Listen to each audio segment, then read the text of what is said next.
और जल्दी से आपका परिचय कराते हैं खास मेहमान, राजनीतिक मेहमान इस वक्त जो हमारे साथ मौजूद हैं। आप देख रहे हैं आनंद दुबे जी प्रवक्ता हैं शिवसेना उद्धव गुट के, वो हमारे साथ जुड़ गए हैं। संजय निरुपम जी प्रवक्ता कांग्रेस पार्टी के, वो हमारे साथ जुड़ गए हैं। कुछ ही देर में बीजेपी के प्रवक्ता भी हमारे साथ मौजूद होंगे, लेकिन पहले संजय निरुपम जी, ये तो एक अच्छी खबर जो महाराष्ट्र से आ रही है, इसके पीछे सबसे बड़ी वजह, फैक्टर क्या मान रहे हैं आप?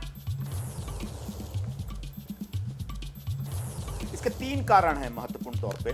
पहला कारण तो ये साफ साफ दिख रहा है कि महाराष्ट्र में जिस तरीके से दलों को तोड़ करके, दल बदल करके सरकार बनाई गई है, उसकी वजह से लोगों में नाराजगी है। एक दूसरी बात, दूसरा कारण है सरकार जिस तरीके से काम कर रही है।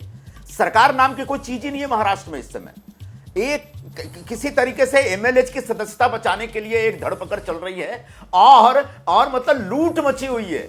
कॉन्ट्रैक्टर्स के माध्यम से जिस तरीके के डेवलपमेंट के नाम पे जो लूट हो रही है, वो लूट सबको दिख रहा है।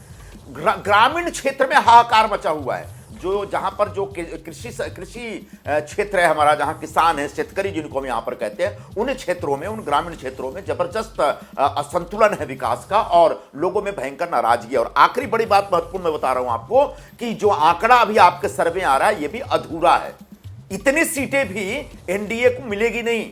अगर फाइनल रिजल्ट आएगा तो मुझे लगता है कि एनडीए कहीं 5 से 10 के बीच जाकर रुक जाएगी और 30 और 40 के बीच में ये एमवीए की सीटें होंगी, यानी कांग्रेस से और उसके सहयोगियों का एक जबरदस्त ये आपका आकलन हो गया। हम इंतजार कर रहे हैं कि बीजेपी की तरफ से जैसे, ठीक है सर, ठीक है, बीजेपी की तरफ से जैसे ही मेहमान आएंगे उनसे इस पर प्रतिक्रिया लेंगे। और इस बीच जरा ग्राउंड पर दर्शकों को लेकर चलते हैं। मृत्युंजय हमारे सहयोगी महाराष्ट्र मुंबई में मौजूद हैं और जरा जानते हैं मायानगरी के लोग इस आंकड़े को कैसे देख रहे हैं। जो सर्वे का आंकड़ा ये बता रहा है कि एनडीए महाराष्ट्र में पिछड़ जाएगा और जो एमवीए है, महाविकास आघाड़ी, उसको बढ़त मिलेगी।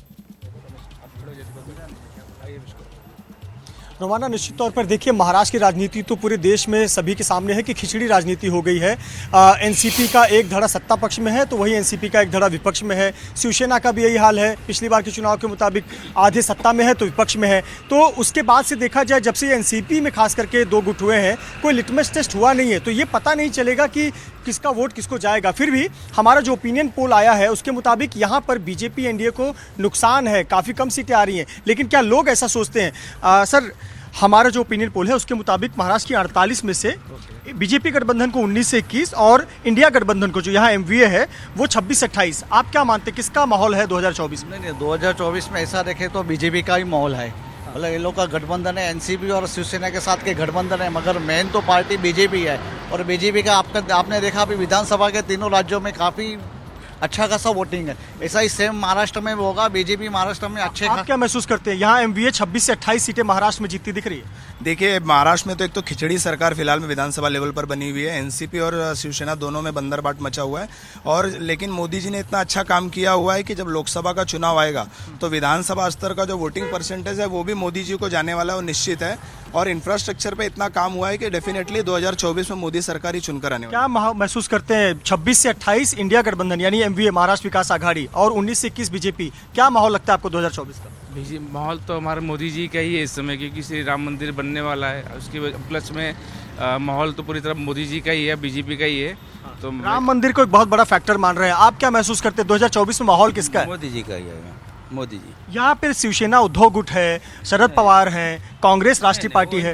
उस पर मोदी जी का ही है, आएगा। अच्छा, आप क्या महसूस करते हैं, लोकसभा चुनाव जब होगा तो क्या वोटिंग पैटर्न बदल जाता है? किसका माहौल है 2024 में? जब वोटिंग होता है तो सबके दिमाग में कुछ अलग अलग आ जाती है, तो हो सकता है कि इसमें चेंजेस होने जैसा है। अच्छा, आप क्या महसूस करते हैं कि जो आंकड़े हैं 26 से 28 एमवीए महाराष्ट्र विकास आघाड़ी और 19 से 21 एनडीए, आप क्या फील करते हैं?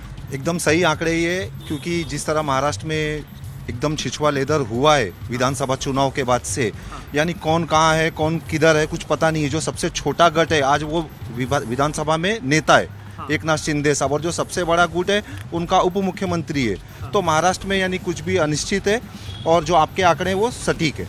आप क्या मानते हैं कि जब लोकसभा चुनाव आता है तो वोटिंग पैटर्न किस तरफ जाते हुए दिखता है? तब कौन आएगा?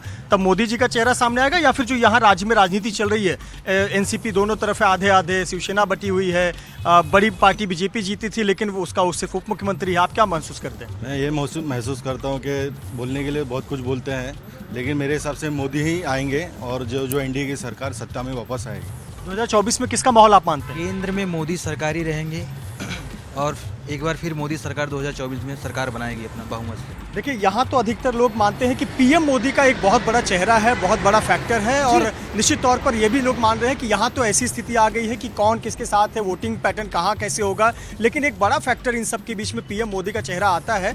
लेकिन बड़े दिलचस्प यहाँ आंकड़े हैं कि यहाँ पर महाराष्ट्र में एमवीए को यानी महाराष्ट्र विकास आघाड़ी को ज़्यादा सीटें इस ओपिनियन पोल में मिलती दिख रही हैं। बिल्कुल, आप रहिए मेरे साथ, मैं लौटूंगी आपके पास।